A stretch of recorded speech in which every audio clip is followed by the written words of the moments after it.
Ciao and welcome back to the channel. Today we're taking a deep dive into the Dehancer plugin, an incredibly powerful tool to achieve this dreamlike film look in your color grading. Dehancer has actually reached out to me and asked if I would like to create an honest review for their plugin. But now, just to be completely transparent with you guys, they have not paid me for this review and Dehancer will not see this video until it goes up here on YouTube. However, they did provide me with a license for testing it out. Now that this is out of the way, let's dive right into it. Let's see what is Dehancer, how can you use it, and what do I think about it. And of course, at the end, I'll show you a fully graded clip using this plugin. Dehancer is a super powerful film emulation plugin that you can use in DaVinci, in Final Cut, in Premiere Pro and After Effects, but you can also use it for various photo editing softwares. It's available both for Mac and Windows, and there's also an iOS version, which I'll show you in just a bit. Now let's quickly go over some of the key features of Dehancer and see what they do. Alright, as you can see here on the left side, I already have my clip that I'm going to show you later. And from the same shoot, I brought in this new clip right over here. We're in DaVinci, and this is from one of the tattoo sessions of the great Huevo from Egg Pure Love Tattoos in Colombia. I'll leave his Instagram right here, so go check him out and leave some love. So now let's go into the coloring tab down here. Here's our timeline and our clip is selected. We have one node here. By the way, just for a disclaimer, I'm just gonna show the Dehancer plugin in terms of what it can do by itself.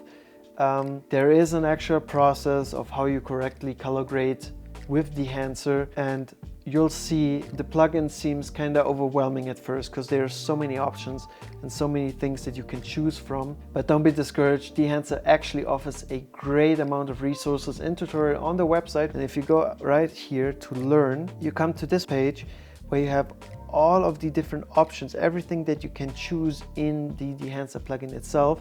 And now let's, for example, go to print, and you will be presented with a slider to see how it affects the overall image.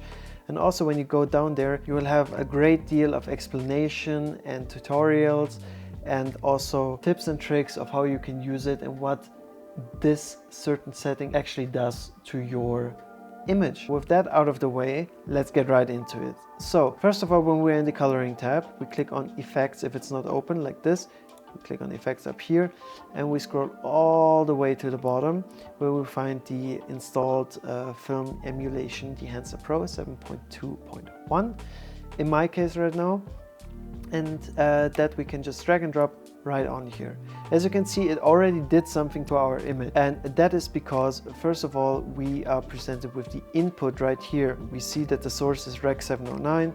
Generally, it being said, if you just shoot with an action cam or something else and it's in a standard picture profile, usually you can just put it to Rec 709. In my case, I shot it on the Panasonic GH6 in Panasonic's Vlog, so we gotta choose that here. So let's go right here, source, let's click on choose camera, then we choose Panasonic. As you can see, it already changed the image. Right now it says camera is the GH5, which is wrong. We use the GH6.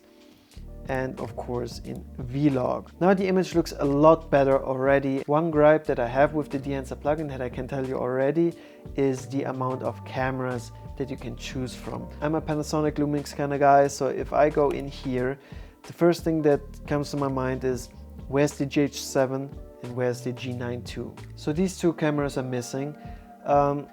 Generally, I would say it's not that big of a deal, and I'm pretty sure that Dehancer will come out with a software update which will address this and which will include more cameras in there. But it would be good to check beforehand if your camera is even supported with that, so that you get the best possible outcome of this plugin when you purchase it. We can now have a quick look, for example, in the Sony category and see, okay, for the Sony they have a lot more cameras listed here, which is quite nice. But like I said, it makes sense. Check beforehand if your camera is being supported. Again, I'm pretty sure that they will fix it with a software update. I cannot imagine that they will just leave it like this. Dehancer, if you're watching, please add the GH7. Oh, by the way, I will leave in the description box a complete list of all the cameras that are currently supported by Dehancer, so it's easy for you guys to just check it out and see if your camera is among them. But for now, let's go back to Panasonic EOS GH6 because that's actually what we shot it on. All right, now let's go down to the main core of Dehancer, which is the film emulation itself. So we have here, right now, there's already the Codec Vision 3 250D automatically applied. And you'll see that each of these sections, you can enable them and disable them. So for now, I'm gonna go through all of them, disable everything, so I can show you step by step what each function does. All right, now that I've disabled everything and we can start from scratch, let's choose a film. Let's choose the main core. Let's choose the heart of this emulation. So we enable this like we had earlier. It's the Codec Vision 3 right now. But as you can see, there are a ton of different films that you can choose from. The amount of possibilities that you have to create your own film look, your own personalized film look, is astonishing, to be completely honest with you. I haven't played around with all of them yet, but two of my favorites are obviously Cinestill 800T, but also the classic Kodak Gold 200. There it is, a little bit more subtle.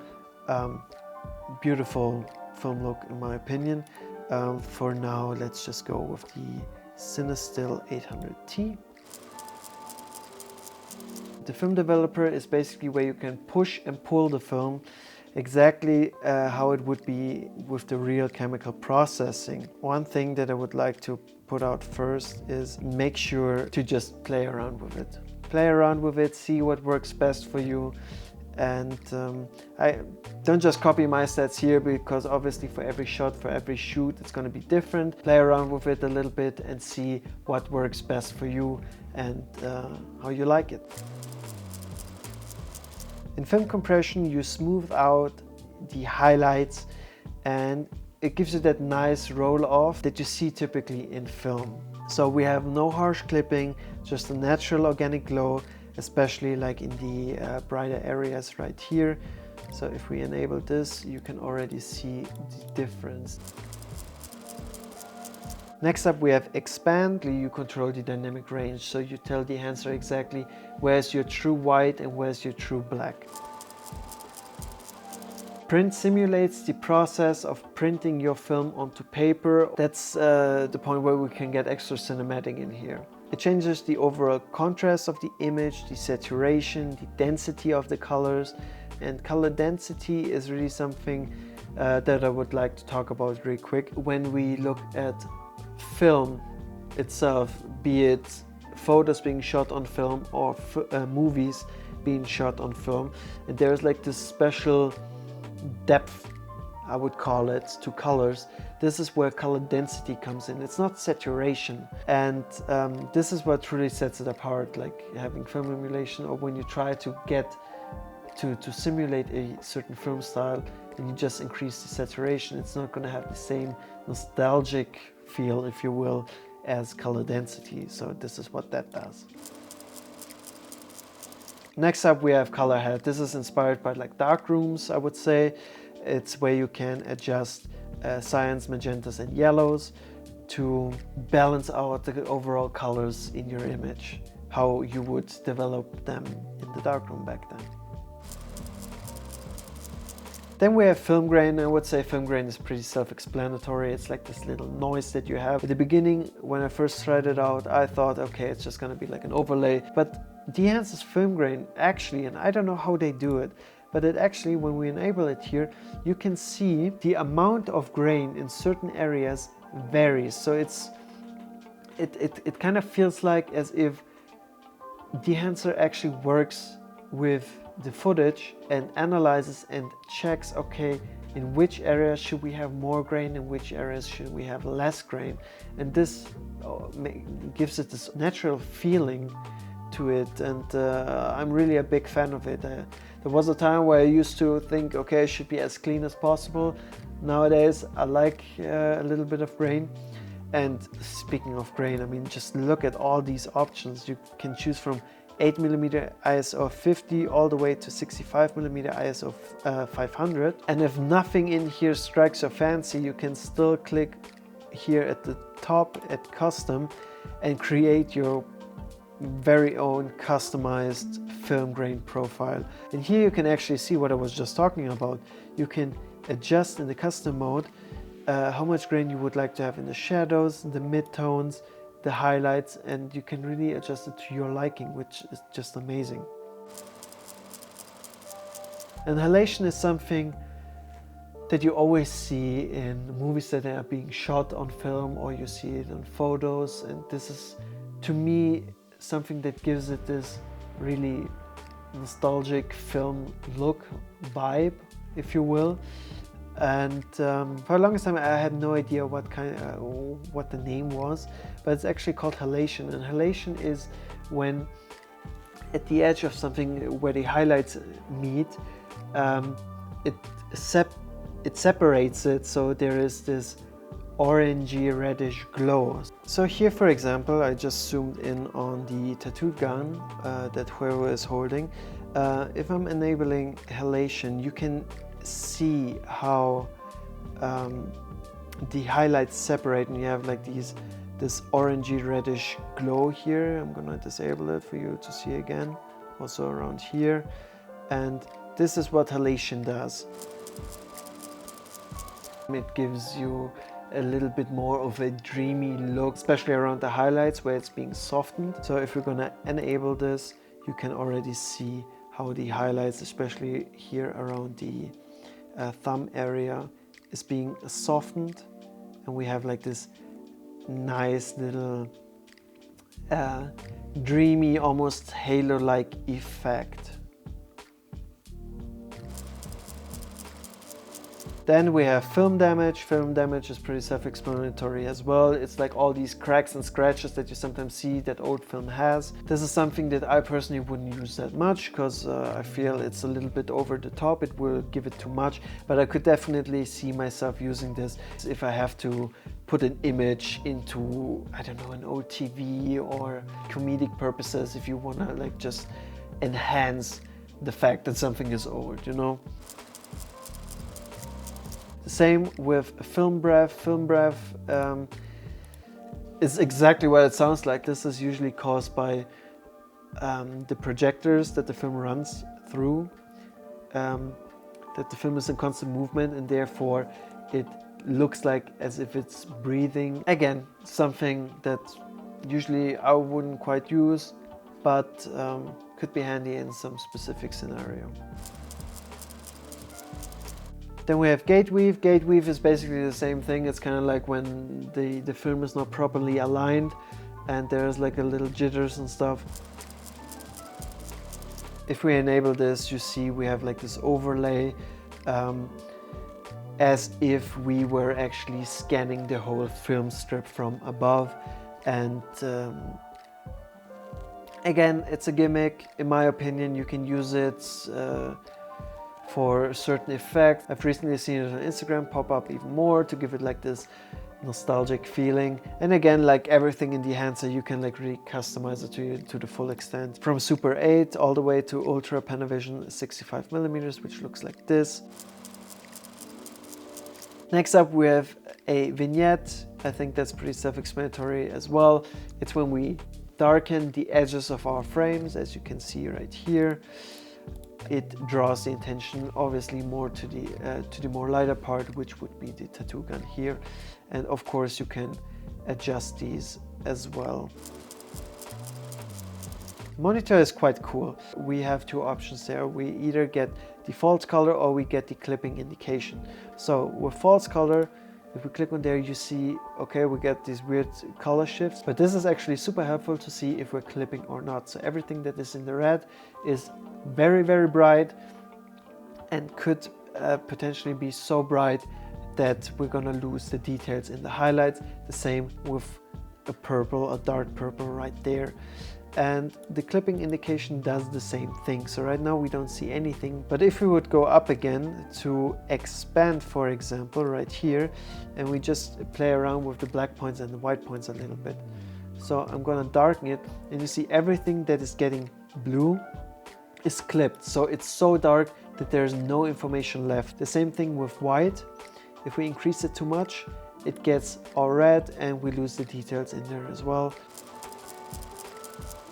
And last but not least, we have the LUT generator. So everything that we just did, we can save as a LUT. We can export this as a LUT. And so the next time we come into a project and we want to have a filmic look that looks like something that we just created, we don't have to go through all the settings again or try to find this specific color graded clip to then copy and paste it. No, we can just like export a LUT here, save it to our desktop or wherever we want. And once you have exported that, you have this filmic look saved basically forever, and you can just like drag and drop it on there and you will instantly get your filmic look for that. All right, that was quite a lot here. But before we get into my final thoughts, let's have a quick look at the iOS app. Here we are in the Dehancer Film Emulation iOS app. So as you can see, I already loaded in a video of myself from one of my last workouts. Right now, this is exactly how I recorded it. And down here, you see a whole bunch of film stocks and presets already ready for you to use for your edits. So for example, we could choose the codec gold and it's already applied, and when we play it we see that works perfectly already there. And once we click here on the edit tab, we can adjust everything that we know and love from our usual mobile editing apps. Then down here you also have the exact same options that you had in the Dehancer plugin. So for example, we can go to film grain and we can choose the amount, add halation, so on and so forth. So this is just a quick overview for you guys to see that you can do the exact same thing on the mobile app. Like I said, there's a subscription required for this, and yeah. All right, now as you could see, there's so much that goes into Dehancer. The amount of flexibility, the amount of options that you have to create not only a specific film look, but your own personal style film look is honestly just amazing. It is crazy what you can do with Dehancer. The level of control and authenticity is fantastic. The film stocks look great in my opinion. And like I said earlier, the grain is phenomenal. I love how it interacts with the footage itself and it's not just an overlay. And like I said, it is very overwhelming at first, but Dehancer gives you great options on their website to learn everything that you need to know about every single option that you can choose. And that is just amazing. And once you get the hang of it, you will truly realize how amazing this tool actually can be. But alright, that's enough talking about Dehancer and how cool I find it. I promised you a clip at the beginning of the video, so here it is.